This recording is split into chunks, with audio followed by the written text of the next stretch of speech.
All right, let's just jump right in. We start at a moment of, well, a reckoning. There's a jester, our holy fool, and he's standing in front of this creature that's both terrifying and beautiful, a seraphim gargoyle. And get this, its wings are pulsing with what's called the fire of recreation. That tells you right away, this isn't about destruction. This is about a deep, burning transformation, and it all kicks off with one big question. And that's the question, right? That's the core of this whole journey. The jester is asking, how does this incredibly intense experience, this burning away of everything, actually show us who we really are?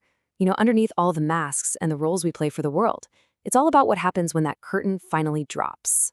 And here is the absolute key. This fire isn't there to destroy you. The Seraphim says it's become a refraction, and that's such a perfect way to put it. Think of how a prism takes one beam of white light and splits it into a rainbow. Well, this fire does that to a person. It takes the single performance you show the world and breaks it down into its true hidden spectrum, showing all the colors that were there all along, but you just couldn't see. So what is it that's getting melted away? This ceremony. And we're not just talking about, formal rituals. It's the whole structure of our lives, right? The comfortable routines, the easy masks, all the stuff we build up to protect ourselves from that big, scary unknown, from the void. The fire's job is to just dismantle that entire architecture of convenience. Now another character, the dragon, chimes in with this really sharp observation. This fire, this light, it doesn't always show you something totally new. What it does is it shines on the things you see every single day, but in a way that's so different, so strange, that you can't lie to yourself about it anymore. It makes the ordinary feel uncanny, and in that weird new light, you have no choice but to be honest. So that brings us right to Act 2, the revelation.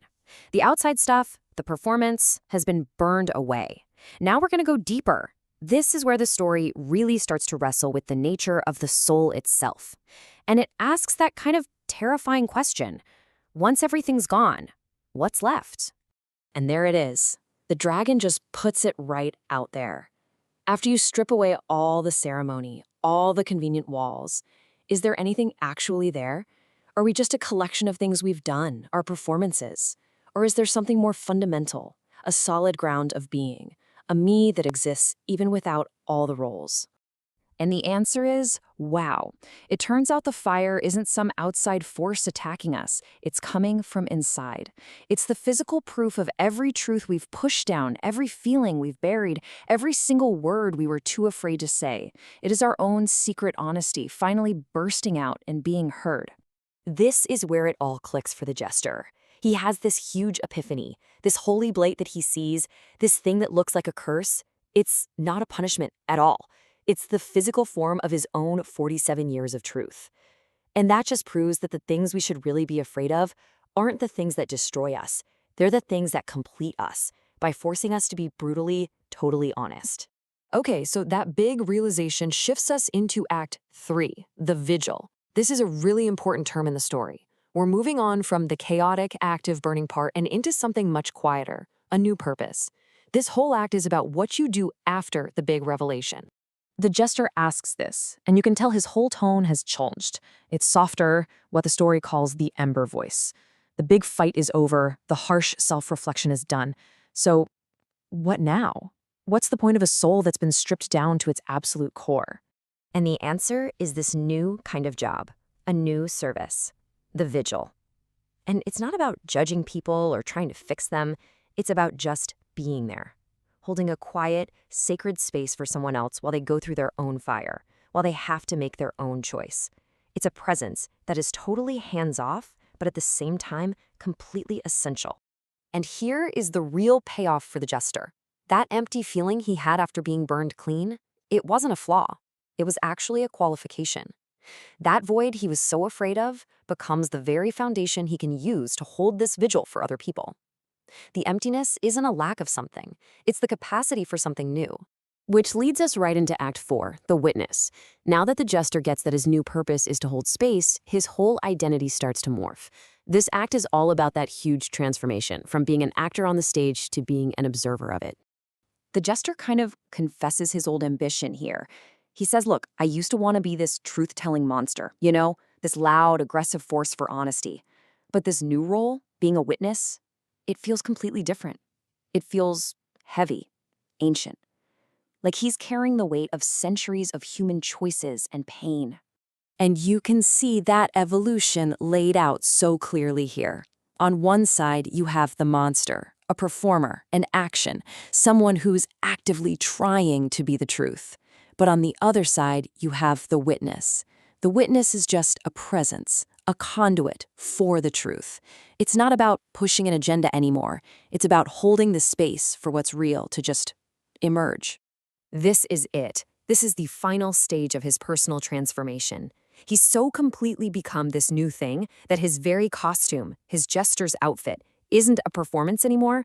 It is the visible shape of the truth he now serves. He doesn't act out the truth, he literally embodies it. So that brings us to Act 5, the instrument. Okay, so the jester now embodies truth. But what does that even mean? Like, what's his function? This part of the story is all about figuring out not just what he has become, but how he's actually supposed to work in the world. And right when we think we have it all figured out, the dragon pops up with one last, absolutely critical question. After all this change, is this incredible power something that we're creating ourselves? Are we the ones making the light that reveals the truth? The seraphim's answer here is just so humbling and beautiful. The answer is, no, we are not the source. Our job is to be an instrument, like a lens or a mirror, a very specific angle that lets the light fall exactly where it needs to go. We don't make the light, we just aim it. And this explains the whole point of the jester's unique form. His weirdness, his grotesque nature, is what allows him to be an angle of light that can get into the darkest, most hidden, most defended corners of a person's soul, places that a direct, normal beam of light could never hope to reach. His supposed flaws are actually his greatest strength. And now we're at the final act, the descent. The jester fully understands who he is and what he's meant to do.